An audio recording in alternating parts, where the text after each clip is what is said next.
नमस्कार दोस्तों, मेरा नाम सलोनी है। दी ऑर्ट्रिन में आपका स्वागत है। अब अरुणाचल प्रदेश में चीन का दुस्साहस, सीमा लांघी तो भारतीय जवानों ने उल्टे पैर दौड़ाया। पूर्व लद्दाख के साथ साथ अब चीन बॉर्डर पर टकराव के नए मोर्चे खोलता दिख रहा है। उत्तराखंड के बराहोती के बाद अब अरुणाचल प्रदेश में चीन में करीब 200 सैनिक तिब्बत की तरफ से भारत की जमीन में घुस आए हैं। सूत्रों ने बताया है कि पिछले हफ्ते चीन सैनिक LAC क्रॉस कर भारत की तरफ आ गए थे। अरुणाचल सेक्टर में LAC पर भारत और चीन के सैनिकों के बीच झड़प भी हुई थी। यह झड़प कुछ घंटे तक चली थी। सेना के सूत्रों ने बताया है कि कुछ घंटे तक फिजिकल एंगेजमेंट के बाद तय प्रोटोकॉल के हिसाब से मसले को सुलझाया गया। भारत की तरफ से किसी तरह का कोई नुकसान नहीं हुआ, किसी को हिरासत में नहीं लिया गया, जबकि कुछ रिपोर्ट में दावा किया जा रहा है कि 200 सैनिक चीन के भारत में घुस आए थे और कुछ देर तक चीन के सैनिकों को भारतीय फौजों ने हिरासत में लिया। कुछ मीडिया रिपोर्ट्स ने दावा किया है कि चीन सैनिकों ने खाली बंकरों को नुकसान पहुंचाने की कोशिश की है। तवांग में भारतीय सेनाओं ने चीन के जवानों को हिरासत में लिया है। हालांकि यह कुछ देर के लिए अस्थायी ही था। सेना के सूत्रों ने इसका खंडन भी किया। ये सूत्रों ने बताया है कि लाइन ऑफ एक्चुअल कंट्रोल पर दोनों देशों ने अपने परसेप्शंस रखे। कभी कभी दोनों देशों की पेट्रोलिंग टीम का आमना सामना हो जाता है, तब फेस ऑफ की सिचुएशन बनती है। इसे तय प्रोटोकॉल के हिसाब से निपटाया जाता है। अगस्त को चीन की फौज के 100 से अधिक सैनिक बॉर्डर पार कर भारत में घुस आए थे और कई इंफ्रास्ट्रक्चर को तहस नहस कर दिया था। हालात के बारे में जानकारी रखने वाले अधिकारियों ने बताया है कि वहां से पिछले लौटने से पहले चीन सैनिकों ने एक पुल को क्षतिग्रस्त कर दिया। इस घटना में दोनों सैनिकों के बीच आमने सामने की स्थिति पैदा नहीं हुई, क्योंकि जब तक सैनिक ने आमने सामने का सामना किया तो PLA सैनिक वापस लौट चुके थे।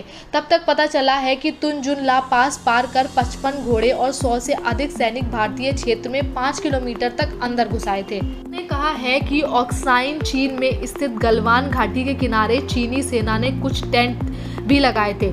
इसके बाद भारत ने भी कहीं वहां पे फौज की तैनात बढ़ा दी। वहीं चीन का आरोप है कि भारत गलवान घाटी के पास रक्षा संबंधी गैर कानूनी निर्माण कर रहा है। भारत और चीन बार बार अलग अलग इलाकों में इस तरह के विवाद में क्यों उलझ जाते हैं, इसकी असली वजह क्या है?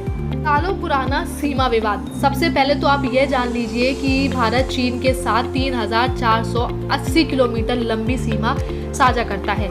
ये सीमा जम्मू एंड कश्मीर, हिमाचल प्रदेश, उत्तराखंड, सिक्किम और अरुणाचल प्रदेश से होकर गुजरती है।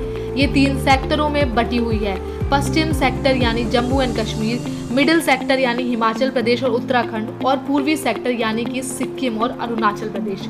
हालांकि दोनों देशों के बीच आज तक पूरी तरीके से सीमांकन नहीं हुआ है, क्योंकि इन इलाकों में लेकर दोनों के बीच में बहुत ज़्यादा विवाद है। भारत पश्चिमी सेक्टर में ऑक्साइन चीन पर अपना दावा करता है, फिलहाल चीन के नियंत्रण में है। भारत के साथ 1962 के युद्ध के दौरान चीन ने इस इलाके को पूरी तरीके से कब्जा लिया था। वहीं पूर्वी सेक्टर ने चीन अरुणाचल प्रदेश पर अपना दावा करता है। चीन कहता है कि यह दक्षिण तिब्बत का हिस्सा है। चीन तिब्बत और अरुणाचल प्रदेश के बीच की मैकमोहन रेखा को नहीं मानता। वो कहता है कि 1914 में जब ब्रिटिश भारत और तिब्बत के प्रतिनिधियों में ये समझौता हुआ था, तब वह मौजूद नहीं था।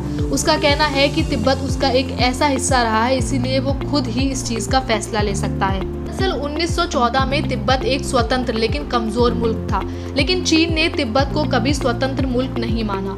1950 में चीन ने तिब्बत को पूरी तरीके से अपने कब्जे में ले लिया। कुल मिलाकर चीन अरुणाचल प्रदेश में मैकमोहन लाइन को नहीं मानता है और ऑक्साइन चीन पर भारत के दावे को भी खारिज करता है। इन विवादों के बीच से दोनों देशों के बीच कभी सीमा निर्धारण नहीं हो सका। हालांकि यथास्थिति बनाए रखने के लिए लाइन ऑफ एक्चुअल कंट्रोल यानी कि LAC टर्म का भी इस्तेमाल किया जाने लगा। हालांकि अभी तक ये स्पष्ट नहीं हुआ है कि दोनों देश अपनी अपनी अलग लाइन ऑफ एक्चुअल कंट्रोल बताते हैं। इस लाइन ऑफ एक्चुअल कंट्रोल पर कई ग्लेशियर, बर्फ के रेगिस्तान, पहाड़ और नदियां पड़ते हैं। LAC के साथ लगने वाले ऐसे कई इलाके जहां अक्सर भारत और चीन के सैनिक के बीच में तनाव की खबरें आती रहती हैं। वहीं 134 किलोमीटर लंबी पेंगोंग सो झील हिमाचल में करीब 14,000 फुट से ज्यादा ऊंचाई पर स्थित है। वहीं इस झील का 45 किलोमीटर क्षेत्र भारत में पड़ता है, जबकि 90 किलोमीटर क्षेत्र चीन में आता है। वास्तविकता नियंत्रण रेखा इस झील के बीच से गुजरती है। कहा जाता है कि पश्चिम सेक्टर में चीन की तरफ से अतिक्रमण में 1/3 मामले इसी पैंगोंग त्सो झील के पास होते हैं। इसी वजह से यह इस क्षेत्र में दोनों देशों के बीच वास्तविक नियंत्रण रेखा को लेकर सहमति नहीं है।